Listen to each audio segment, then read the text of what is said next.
महाविकास आघाडीचे अधिकृत उमेदवार डॉक्टर सौ शोभाताई बच्छाव यांच्या प्रचारार्थ हिरेभवन येथे आदिवासी न्याय मेळावा संपन्न। याबाबत वृत्त असे की आज दिनांक 23 एप्रिल 2024 रोजी दुपारी 2 वाजता धुळे शहरातील हिरेभवन या ठिकाणी आदिवासी न्याय मेळावा घेण्यात आला। यावेळेस महाविकास आघाडीचे अधिकृत उमेदवार डॉक्टर सौ शोभाताई बच्छाव यांच्या प्रचारार्थ आज आदिवासी बांधवांचा आदिवासी न्याय मेळावा घेण्यात आला। तर या कार्यक्रमाप्रसंगी या ठिकाणी माजी मंत्री आमदार बाळासाहेब थोरात, विधिमंडळ गटनेते तसेच महाराष्ट्र काँग्रेसचे कार्याध्यक्ष तथा आमदार कुणालबाबा पाटील यांच्या प्रमुख उपस्थितीत कार्यक्रम पार पडला। तर यावेळेस शिवसेनेचे संपर्क प्रमुख अशोकजी धात्रक, माजी आमदार शरद पाटील, हिलाल अण्णा माडी, अतुल भाऊ सोनवणे, खासदार बापू चौरे, डॉक्टर सुशील कुमार महाजन, प्रथम महापौर भगवान करंकाळ, महेश मिस्त्री, किरण जोंधळे, राहुल दिवे, रणजित राजे भोसले, युवराज आबा करंकाळ, श्रीमती शुभंगीताई पाटील, डॉक्टर अनिल भांबरे, डॉक्टर दिनेश बच्छाव, साहेबराव अप्पा खैरना, डॉक्टर दरबार सिंग गिरासे, यमनजी साळुंके, सुरेखाताई बडगुजर, काँग्रेसचे जिल्हाध्यक्ष गायत्री जयस्वाल तसेच आदिवासी समाजाचे नेते राजकुमार सोनवणे, अशोक दुलकर आदी सर्व मान्यवर पदाधिकाऱ्यांच्या उपस्थितीत सदर आदिवासी न्याय मेळावा या ठिकाणी घेण्यात आला। तर यावेळेस अनेक आदिवासीचे नेते यांनी या ठिकाणी आदिवासींच्या मूळ अडचणी, त्यांच्या मागण्या या संदर्भात आपल्या या ठिकाणी या आदिवासी न्याय मेळाव्यामध्ये नमूद केल्या व येत्या काळात महाविकास आघाडीचे उमेदवार डॉक्टर शोभाताई बच्छाव यांच्या पाठीशी संपूर्ण आदिवासी समाज उभा राहील व मोठ्या मताधिक्यांनी डॉक्टर शोभा बच्छाव यांना निवडून देऊ असा निर्धार या ठिकाणी आदिवासी बांधवांच्या नेत्यांच्या वतीने, आदिवासी बांधव यांच्या वतीने या ठिकाणी नमूद करण्यात आले। तर येत्या काळात आदिवासी समाजावर जो अन्याय भाजप सरकारने केला आहे त्यांना त्यांची जागा दाखवल्याशिवाय राहणार नाही असा विश्वास या ठिकाणी आदिवासी समाजाच्या नेत्यांनी या ठिकाणी आपल्या प्रतिक्रिया व्यक्त केल्या। गांधी परिवारना मतदान आणि आदिवासी समाज आणि गांधी परिवारना संबंध आपला बापदादा पासून आपला एकच मालूम असाल। इंदिरा गांधी, त्यानंतर राजीव गांधी, ते सन्माननीय थोरात साहेब यांच्या नेतृत्वात आणि बाबासाहेब यांच्या मार्गदर्शनाखाली सन्माननीय काँग्रेसचे धुळे जिल्हा लोकसभाचे उमेदवार शोभाताई बच्छाव यांचा प्रचारानं असं संधी देतात। आदिवासींना मेळाव्यापासून सुरुवात होईल। गांधी परिवार आणि काँग्रेस आणि आदिवासी एक जसं रक्ताला नाता का होईना असं समजा, कारण या 10 वर्ष मग आदिवासींवर ही जी मंडळी पडली स्टेजवर मंचवर, कारण आई मंडळी इथला चिंता समजते। उद्धव गट शिवसेना असेल, शरद पवार गट असेल, राष्ट्रवादी आणि काँग्रेस आणि मित्र पक्ष, या 10 वर्षापासून हे लोक संघर्ष आदिवासी स्थापनेसाठी करायला आपण जास्त दूरजवानी करत ना। 3 महिन्यापासून मणिपूरमा आदिवासीचा पोलीसवर बाईसवर बलात्कार करीसना, निर्वंश करीसना, हत्या करीसना, तरी एक बातमी बाहेर येते ना। तर या देशचा नेता, आपला सर्वस्व नेता सन्माननीय राहुल गांधी जय मणिपूरमा गया तेव्हा ती सत्यता देशला सांगणार का मणिपूरची जी आदिवासीची हत्या ती सांगण्यात यावी। टाळेवाल्याची गोष्ट नसावी, आपला रक्त संकलन करायला पाहिजे, आपला संताप मिळवला पाहिजे। आपल्या मायाबरीसला 10 वर्षी पोरला, 13 वर्षी पोरला, निवस्त करीसना, बलात्कार करीसना, हत्या करणारा मनीवादी सरकार भाजप आज या देशका पंतप्रधान नरेंद्र मोदी आज भी आदिल गावाकडे जायला भेटायला जायला साधवश सत्तर करायला जायला तर या देशचा नेता असाल राहुल गांधी ते तरी जे सगळे आदिवासी नाश्ता काढणं भांडाफोड करणार या देशातल्या मूळ निवासींचा हत्या करण्यात येते या देशात।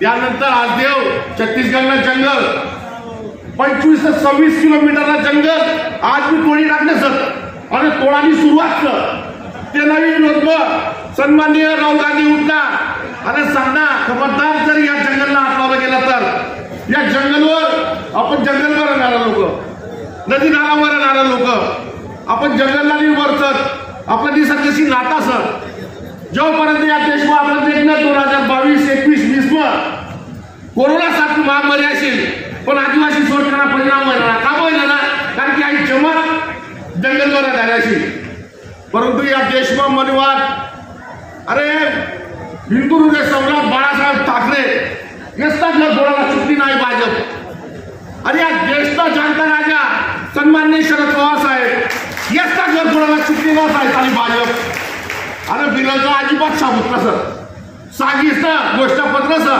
बीजेपीला तो वाचा आपलं पुरं सुशिक्षित सर करत बीजेपीला घोषणापत्र वाचा त्या घोषणापत्रामध्ये सर्वसमान नागरिक कायदा आणि समान नागरिक कायदा ज्या दिनी या देशमा लागू होईल जाईल आणि मंडळीला ना धोकासं सर्वात पहिला आपला धोकासं आदिवासीसला दलिताचा धोकासं या देशला बौद्धाचा धोकासं या देशला मुसलमानचा धोकासं आज तुम्ही टीव्हीवर काल ते ऐकणार पंतप्रधानांची सभा पंतप्रधान या संविधान एक मोठं पद आहे पंतप्रधानांना पण तो पंतप्रधान नरेंद्र मोदी असं सांगितलं अगं या देशमा काँग्रेसची सरकार दिली या देशमा राहुल गांधी जर पंतप्रधान घ्या तर या देशची प्रॉपर्टी मध्ये मुसलमान सज्जी टाकली आणि एवढा द्वेष मुसलमानांचा तुम्ही संविधान पदम आहे पंतप्रधान या देशाचे एका समाजाबद्दल तुमच्या मनात तुमच्या डोक्यात एवढा विष कुठून येतो अरे 20% सध्या देशमा मुसलमान 20%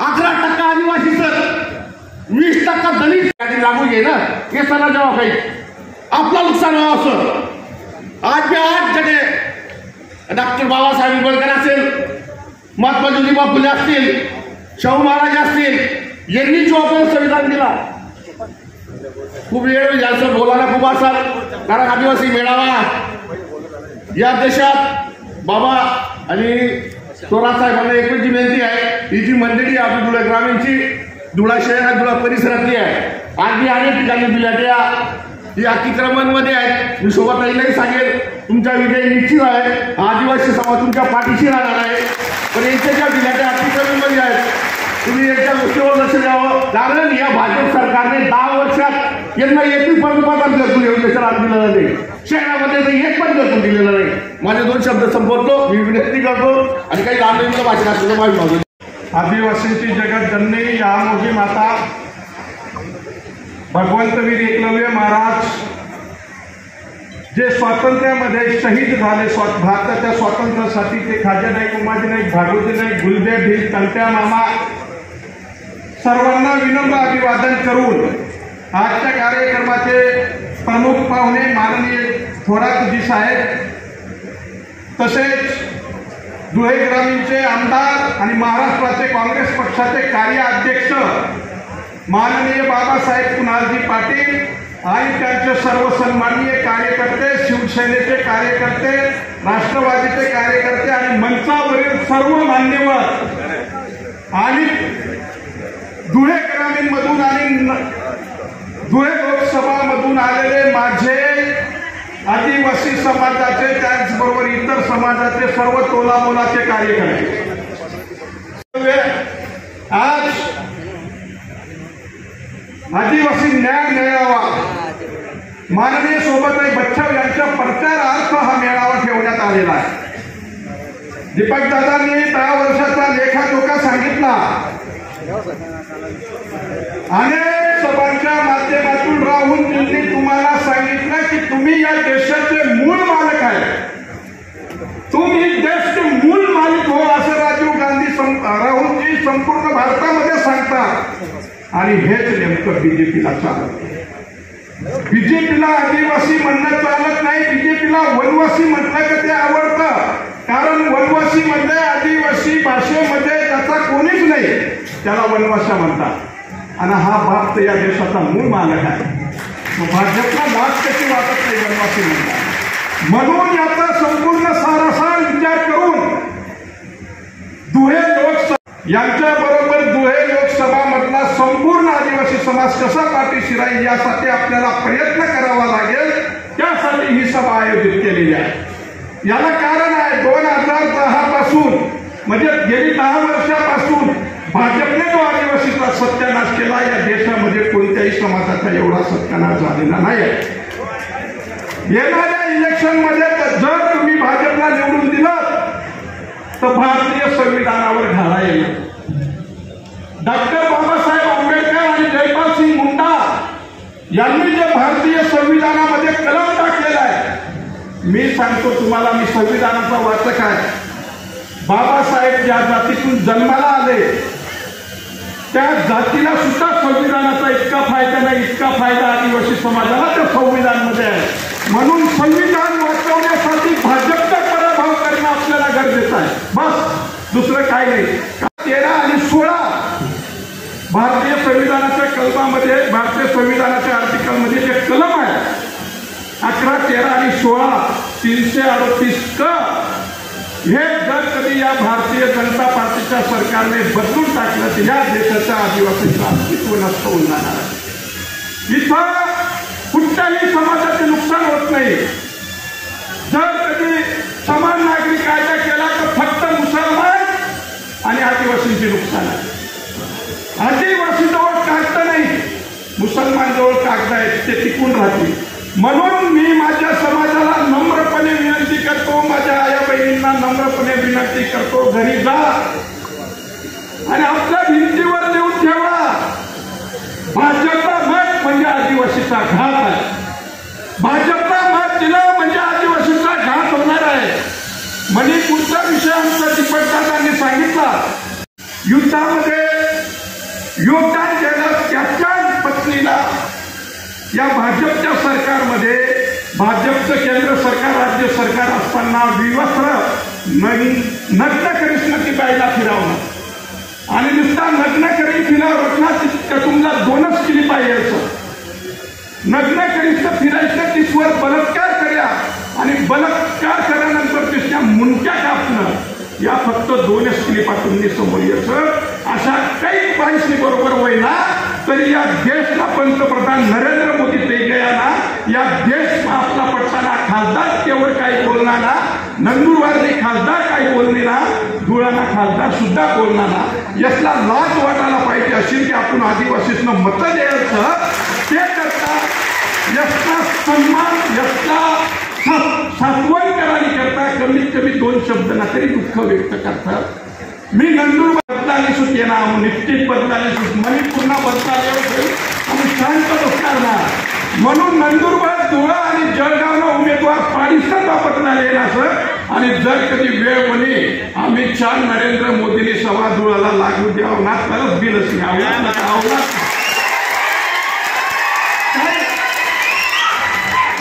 काही असो, या माणसांना भारत देशमा 5वी आणि 6वी अनुसूची लागू शकते.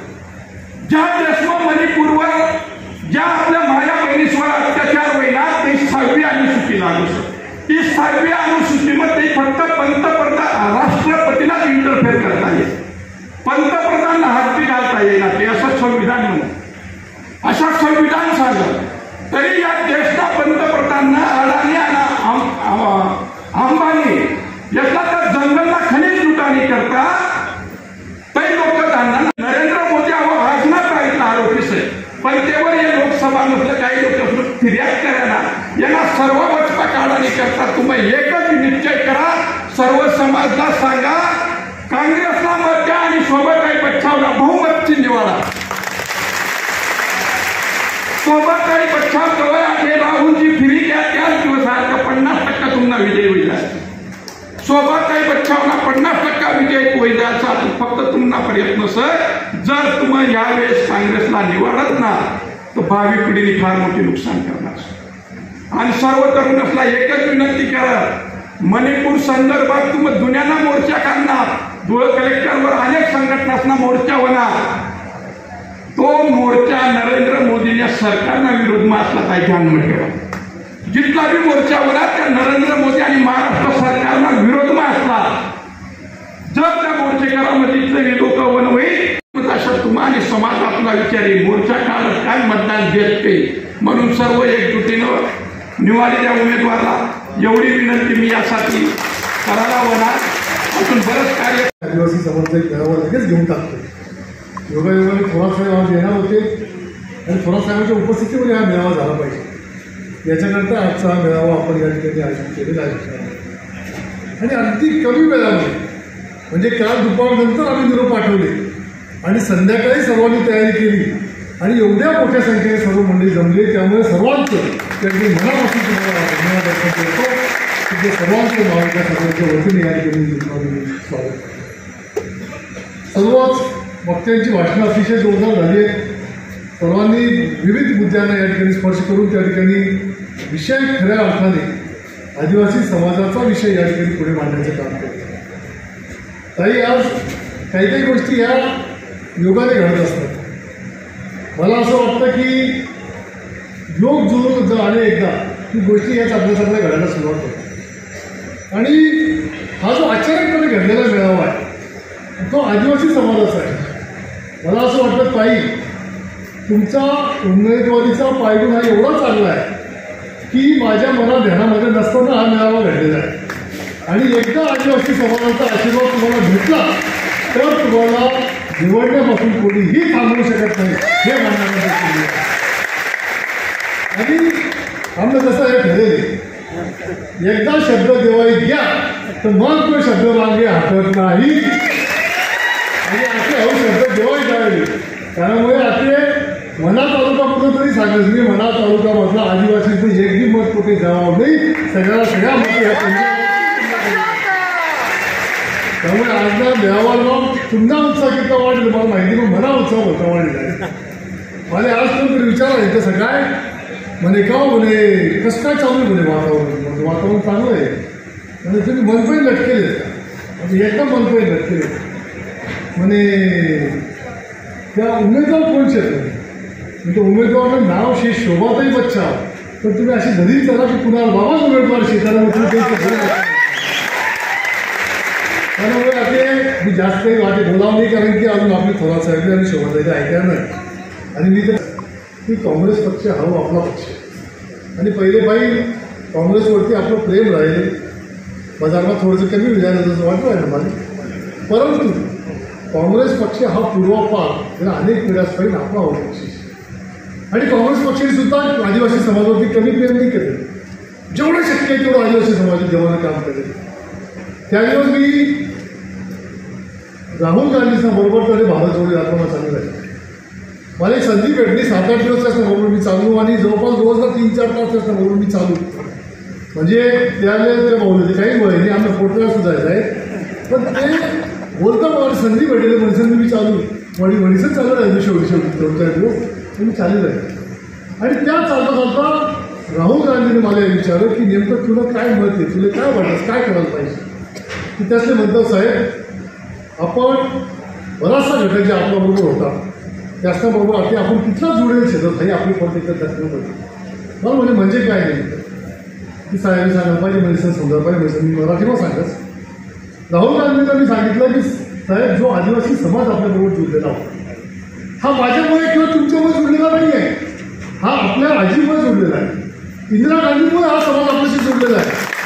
आज त्या समाजाचे मुलं नातवंड सुद्धा आपल्यावरती प्रेम करतात. ते तुमच्यामुळे किंवा माझ्यामुळे नाही करत, इंदिराबाईमुळे करतात. आणि काय करतात तर जो आदिवासी बांधव माझा झोपडीमध्ये होता, स्वातंत्र्य मिळाल्याच्या नंतर तो आदिवासी बांधव गावाच्या पासून थोड्याशा अंतरावरती झोपडीमध्ये राहत होता.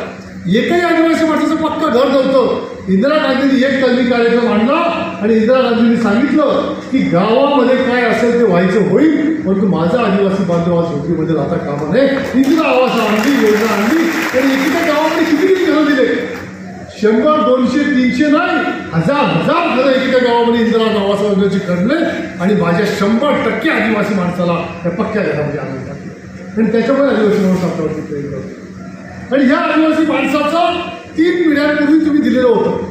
आता 3 पिढ्या होऊन गेल्या, त्या माणसाला 3 मुलं झाले, त्या 3 मुलांना परत 3 मुलं झाले, असे मिळून त्या घरामध्ये आता 20-20, 25-25 मुलं आणले आणि त्या 20-20, 25-25 मुलांना जर आपण त्या एका घरामध्ये राहण्याच्या अपेक्षा ठेवत असू तर ते होणार नाही. आज फक्त इंदिराबाईच्या नावावरती आपल्याला मतं मागायचा अधिकार नाही. याच्यापुढे ज्या दिवशी तुम्ही सत्तेमध्ये याल त्या दिवशी तुम्हाला पुन्हा एकदा आदिवासी माणसाकरता एक कलमी कार्यक्रम आणावा लागेल आणि आदिवासी माणसाकडे. मला चांगलं आठवतं विधानसभेचं अधिवेशन चालू होतं. त्या अधिवेशनामध्ये मी त्या ठिकाणी भाषण करताना सांगितलं की जी शबरी घरकुल योजना तुम्ही आणलेली आहे, या शबरी घरकुल योजनामध्ये तरी जाऊ दे काय लागेल त्याची माहिती मी काय सांगितलं. जी शबरी घरकुल योजना आणली होती त्या शबरी घरकुल योजनेमधून आज माझ्या आदिवासी माणसाला एकेका गावामध्ये 2-2, 3-3, 4-4 घरं फक्त घरकुलं मिळत आहेत. मी त्या ठिकाणी भाषणामध्ये सांगितलं की विजयकुमार गावित साहेब, तुम्ही आता मंत्री झालेला आहात, तुम्ही आता 100च्या वरतीच घरं माझ्या प्रत्येक गावामध्ये शबरी घरकुल योजनेमध्ये मंजूर करा ही मागणी आपण त्या ठिकाणी केली. कुठून त्यांनी उत्तर दिलेलं आहे. आज सुद्धा त्या ठिकाणी पटलावरती आहे आणि विधानसभेच्या कामकाजामध्ये नोंद झालेली आहे की त्यांनी सांगितलंय की तुम्ही आम्ही मान्य करू आणि एकेका गावामध्ये आम्ही 2-2, 3-3चे घरकुलं मंजूर करतील. परंतु अजून सुद्धा झालेली आहे.